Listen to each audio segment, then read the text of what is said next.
Today's video is going to be a very important one for you, especially in regards to your practice of self-inquiry. It will clearly reveal to you how the separate self that you take yourself to be is illusory, and how to actually confirm that directly in your experience. I'm going to walk you through that. And then the second half of this video is where we will actually do a guided meditation on how to dissolve the separate self into where it arose from, which is the sense of identity, the sense I. Here it goes. Enjoy the video. Arti said, I find that I can relax into the I, the one who is aware of all, but I can't seem to drop the feeling of the separate self. Even in my silence, I can still feel the separate self with her thoughts and concerns. I don't feel anxious to do anything about her concerns, but I still seem to be attached to it, still seem to be identified with the personal self. What am I doing wrong? Maybe I need to relax further. Will it just come with practice? And Anna also said that she has the same question.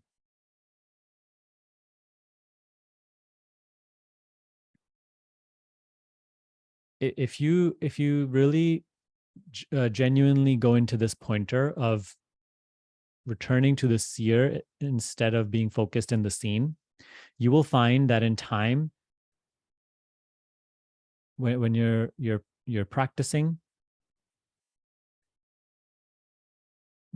your whole idea of being a person doing a practice, or being a person trying to get rid of his or her thoughts, or what, your whole idea of being a person will fade away in that practice. In awareness, there is no concept, there is no idea, there's no notion of even being a someone, being a something, having a something to do. There's no even notion of spiritual practice. If you find yourself feeling like, I still feel like a separate self, and the concerns, then know that that is still being focused in mental activity. That is still being focused in experience. And even when that occurs, you must acknowledge that that which sees it is not creating that concept. That concept is another thought. Being a so-and-so is conceptual, is an idea. And that is the mental activity which I'm currently focused in. So even when that feeling occurs, don't take it to be, this is what is true of my experience. This is just another story we are creating. Go into that pointer more deeply. Yes, relax into that further. Take that backward step once more. It's almost like the light that is shining on the object. The light is not the object. The light that is shining on the thought, which is creating a story, which is an idea about this and that, the light that is shining on it has no idea about this and that. The light is just the light. You get it? Awareness is entirely conceptless. There's no concept, no notion, no knowledge in awareness. There is no notion of this or that. It's just light shining. So any story that you could make that about, this is what it feels like, and it's all mental. It's all concept. That is what keeps us person. So take up that invitation. Yes, relax further, relax even further into the pointer, and you will find that the whole notion of being a person sitting doing this, that doesn't exist until once again you step into mind.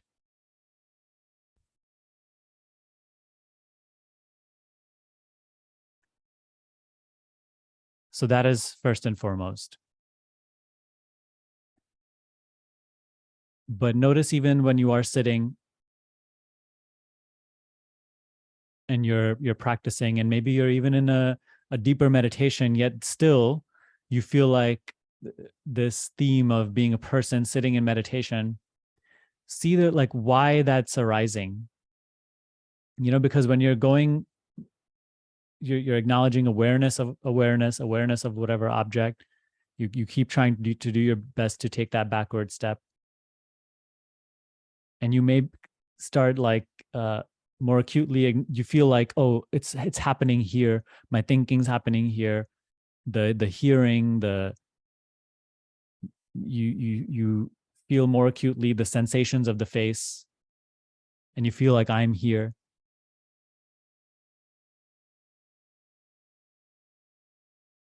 That's what it seems like. That is your apparent experience, but that is not necessarily the truth of what is of what that is. You're associating with the sensations. You're associating with the thoughts that are saying that this is my body, this is that, the story of this. I'm sitting here. That's all mental. Those are all associations of the self with the content of experience. Whereas you're again and again seeing, right? As we shared earlier, create a firm resolve that anything that you observe, you are not. Anything that you can see, you are not. Anything that you see to change, you are not. If you're going through this course, if you've been around this teaching, even if you're just beginning, if you're asked to look back at your life, you're seeing the changefulness of the body. You're seeing that the body is something you observe. You're seeing the sensations of the body that is something that you observe. The acceptance section in this program makes that very clear. You're seeing the thoughts are something you observe. The story they paint out is not apart from the thought. It's in the thought. Okay, the story is even further removed from reality than even the thought. Even that is observed. All of everything you say is that you call me is a changing experience that I see. By acknowledging this, by direct insight, you are not that. Now you can keep saying, but it seems like, of course it seems like. That is the conditioning. That is the current associations and identifications intact, which is why you have to keep going to that where there is no division, where there is no concept, in order to cleanse these associations. Otherwise, it will continue to appear to be this and that, according to the story of I am this and I am that. Which is why you have to continue to visit the conceptless self that you are, the conceptless light which shines on this for it to be known. And only in that conceptless light, the mind is cleansed of that conditioning. And then when it seems like I am so and so, you see the facade of that I am so and so, rather than really taking that to be the subject of your experience. I hope that is very, very clear.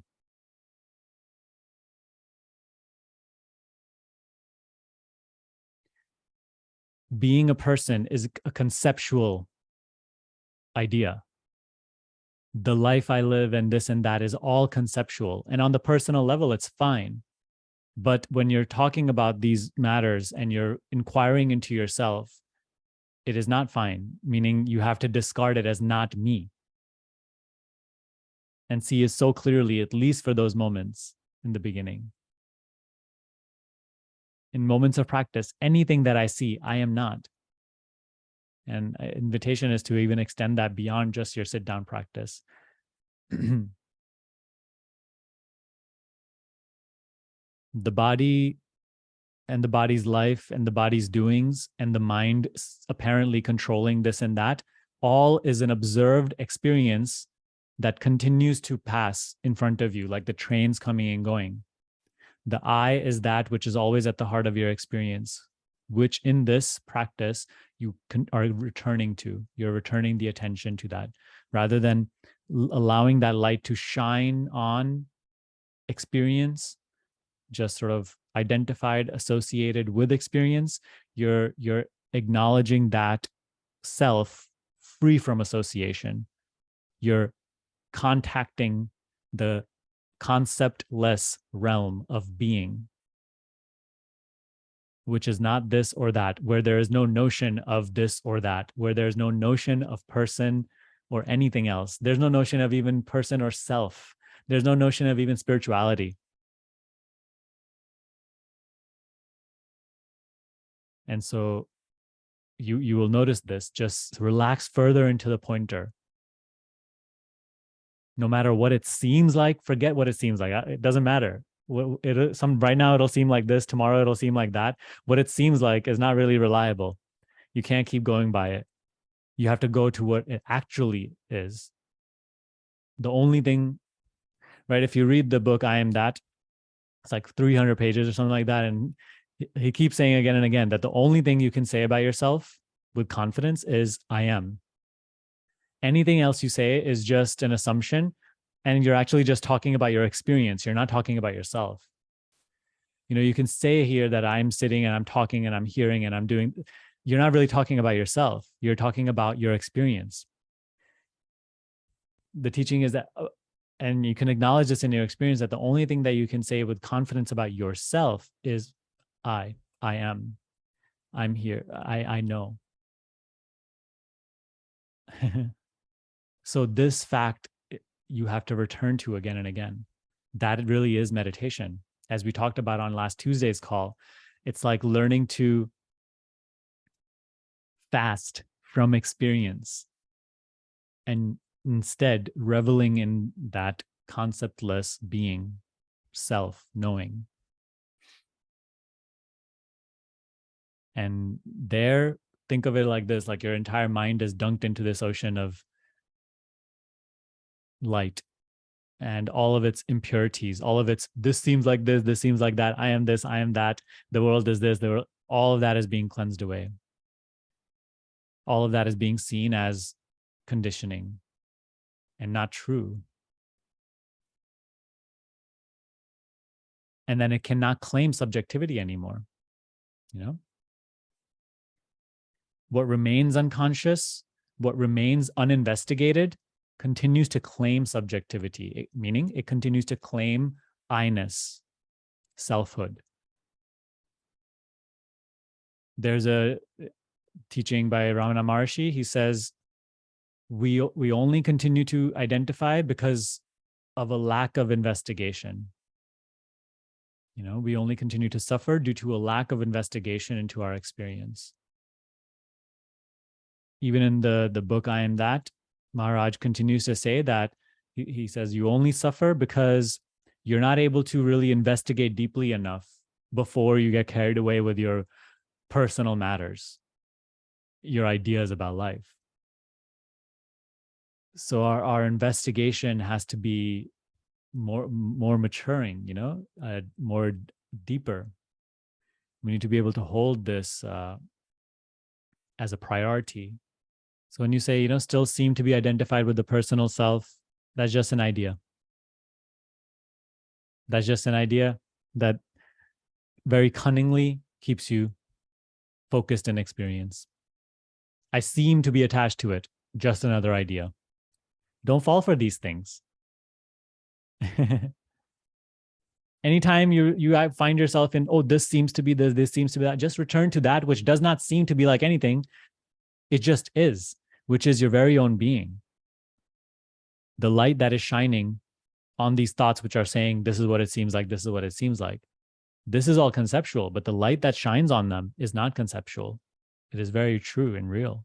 Now, in the remainder of this video, let's actually go over the step-by-step practice on how to repeatedly see this over and over again, how to constantly take that backward step from separate self to self, from separation to being, so that it becomes so clear for you, so obvious, so that this is no longer capable of being doubted. So let's go ahead with that right now. As you know, in self-inquiry, we are asked to, one of the pointers of self-inquiry is isolating the sense of identity, which is I.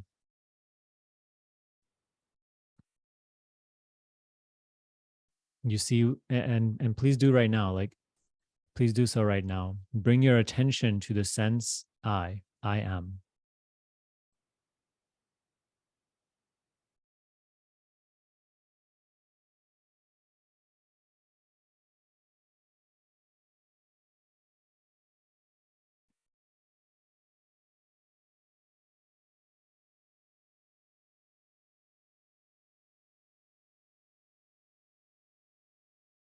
It's really nothing complicated. At the heart of everybody's experience is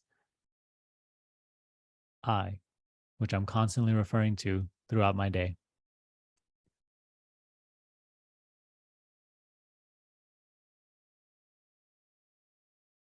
There's an I that you feel, there's a sense of identity that you feel, which is why you constantly talk about it as I this, I that, I this, I that.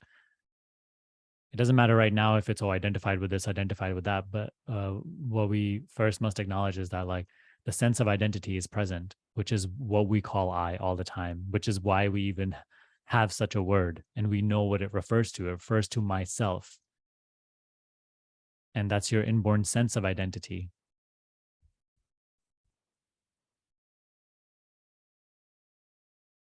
You know, even when you're doing meditation, it's like, I am doing meditation. If I'm scattered in thoughts, I am scattered in thoughts. If I'm focused, I am focused. If I am watching a movie, I am watching a movie.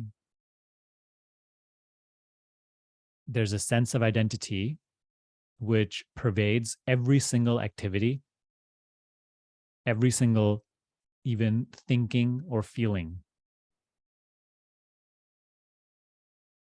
It's almost like the I is the commonality between all experiences. It is always there to which experience is happening. I to whom this experience is coming and going.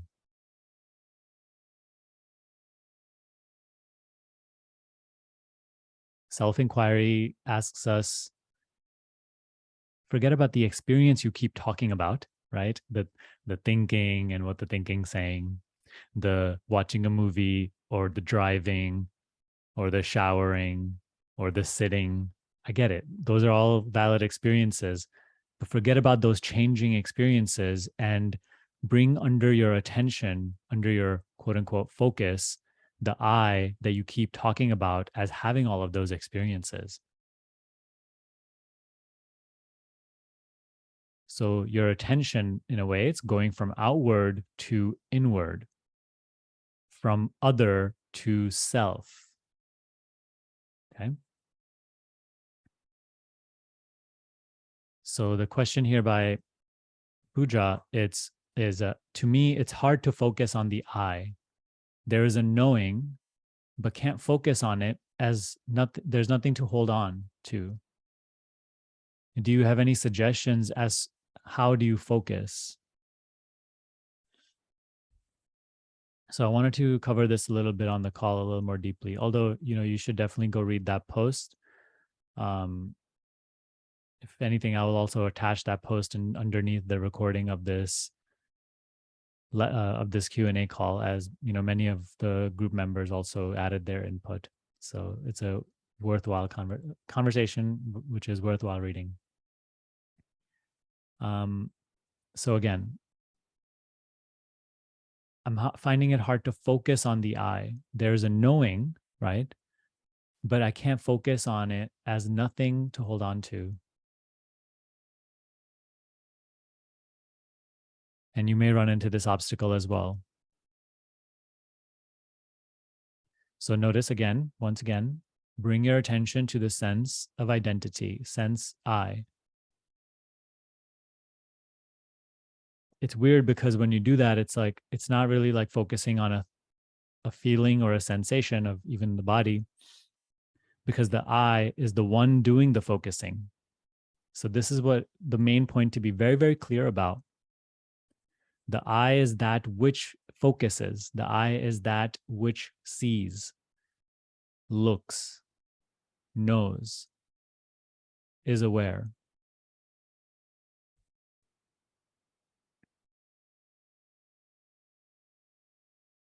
If you try to find something to focus on,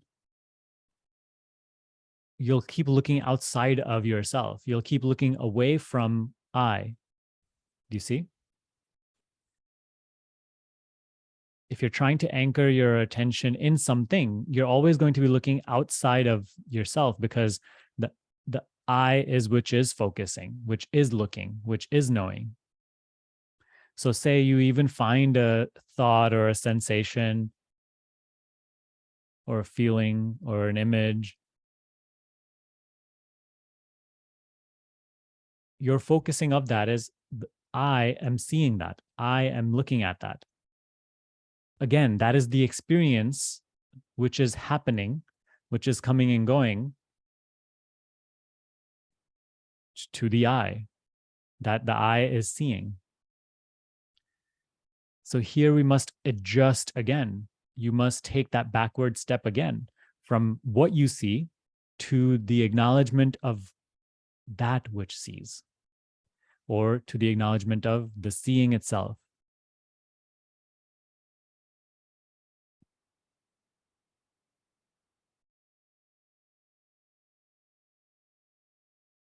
Of course, there's nothing to hold on to here, but don't make anything of that statement. It's just the mind's interpretation of this practice. Forget it. It's fine. There's nothing to hold on to here, because again, the I is not something that is appearing as the experience coming and going. I is the one that to whom all the experience is coming and going.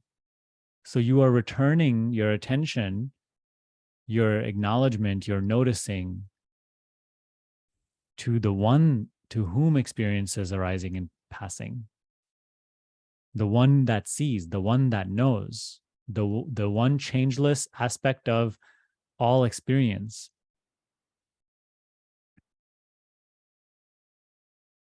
And in the midst of this practice, anything that you encounter, even that is holy and spiritual and blissful, even disregard that as something that I see. Don't attach yourself to it. In moments of practice, no experience is important. In moments of practice, both the blissful and the painful are equally disregarded as not what I am. When you're practicing this, have a firm resolve that everything that I see, I observe, is not myself, is not what I am, because I see it. I am aware of its arising and passing, while I, to whom it arises and passes, remains the same. Self-inquiry is about focusing or bringing attention to the self, the I, which is seeing. I am seeing. To this, you must keep returning. So in a way, yes, you will have a hard time with it, especially in the beginning, because you're trying to focus on something. You're trying to grab a hold of something. But for the first time in our life, we have to become comfortable with not grabbing a hold of anything. For the first time in our life, we have to become comfortable with not being focused in experience. Now, these aren't things you have to make an effort to do. These aren't separate things that you have to do on top of the practice. The moment you follow the instruction of bringing your attention to the sense I am, or I, or when we say, in the practice, instead of being immersed in what you see, acknowledge the seeing itself. When you do what as that instruction invites you to, automatically you are doing what I just mentioned, meaning becoming comfortable with not grabbing a hold of anything, not being focused in experience. In a way, we can say self-inquiry is a focusing of the I, or focusing on the self. But in a way that is very limited to say, because anything you can focus on is not the self. So when we say focus on the self, all it really means is that you're becoming awake to the self that focus is. You're being the self that focus is.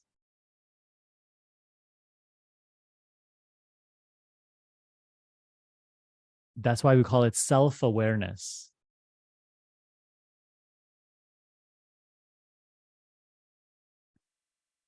It is not it is not so much a focusing as it is an acknowledgement, a noticing. I am.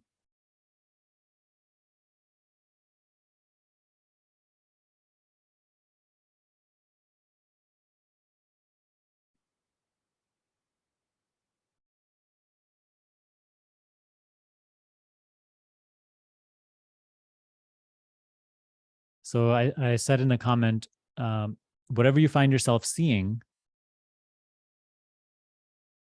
notice the seeing of it. That is the practice. Anything you find yourself looking at, notice the seeing of it. Acknowledge the awareness of it. It is you that is seeing. It is your seeing. Acknowledge that wordlessly, thoughtlessly. Become aware of your own awareness, your seeing. Forget about the word focus and whatnot. Those are just pointers pointing you to this. They don't have to be so correct linguistically, politically, whatever, right? Their language is just used in whatever way. Don't worry about the language having to be correct in order to describe this, because it will always be limited. So forget about those words and whatnot. Just return to the acknowledgement of your awareness. And it will be subtle for a while, but you must stick with it. It becomes quite clear in time gradually as you continue to take this backward step, as you continue to become comfortable with not needing to hold on to something.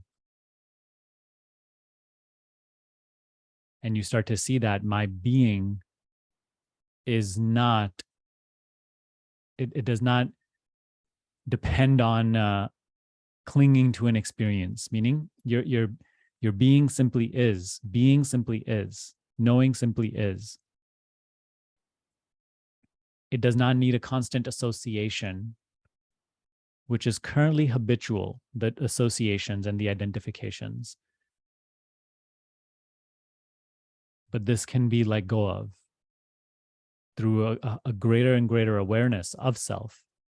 And what this requires of us is earnestness, devotion to this pointer, which really, really urgently invites you. Stop being so immersed in what you see. Acknowledge the seeing. Acknowledge the self that sees. You are that which sees. But the mind is so focused in experience. It's saying, but this isn't right, but this isn't right, but my mind is restless. I'm suffering. Oh, I don't get this. I don't even get the teaching this. And the teaching keeps saying, it's not willing to step down to your level, right? It keeps saying, it's like, you're still talking about experience. If you keep staying focused in experience, you'll keep suffering. You'll remain entangled. Take a leap of faith. Practice what the teaching is saying. Instead of what you see, acknowledge the seeing of it. Acknowledge yourself as the seer of it. Divert yourself, divert your energy, your attention, your devotion, your love. As you start to return to yourself, all of our seeming obstacles and problems will fade away in that regard. But notice how the mind is relentless with that. It says there's a demand of, no, you must stay immersed in what you see. There's is feeling like, oh, something's going to happen or something's going to fall apart. But you must take a leap of faith. Again, just keep to the best of our ability. We must continue to just take that backward step. Return to the seer that sees, which is self, which is I, instead of what I see. And it starts to become very clear. And then this not having something to hold on to in moments of practice, it won't be so dreadful. It won't be so confusing or vague. This is in a way what we call like becoming established in seeing, in awareness. Okay. We did a meditation this past Thursday, and I gave an example of it where with a photo where the other day I was in my backyard in the morning and the sun was rising and I was turning to the sun, the light, and feeling the warmth of it. In meditation, we are doing the same thing. We're turning to the self. We are bringing our attention to the self.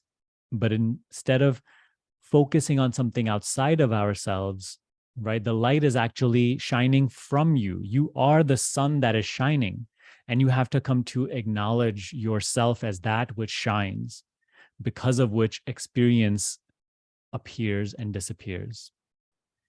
So that example is good as an analogy, but itself is limited, because even when turning towards the sun and feeling its and seeing its light and feeling its warmth, it's something like still the subject object relationship. Whereas in self inquiry, you are, instead of looking at something else, focusing on something else, you are acknowledging that all focusing is flowing from you.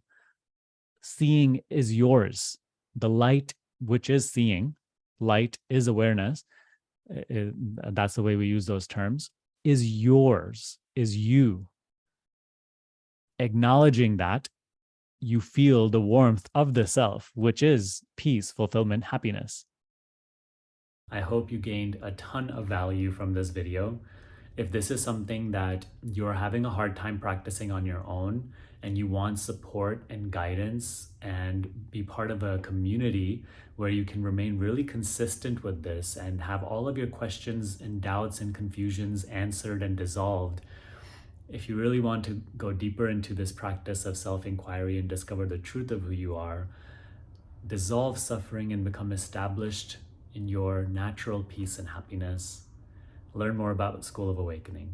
It is my meditation program which teaches you day by day, takes you from the absolute surface to the very depths of this practice. This is where the program is, where this little video that I just shared with you was from. It was just one of our recordings of many of our talks.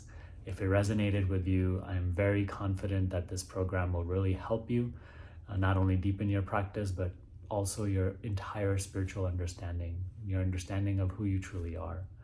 I'll link that down below in the description box. If you're interested, take a look. That's all from me for today. I will see you in the next video.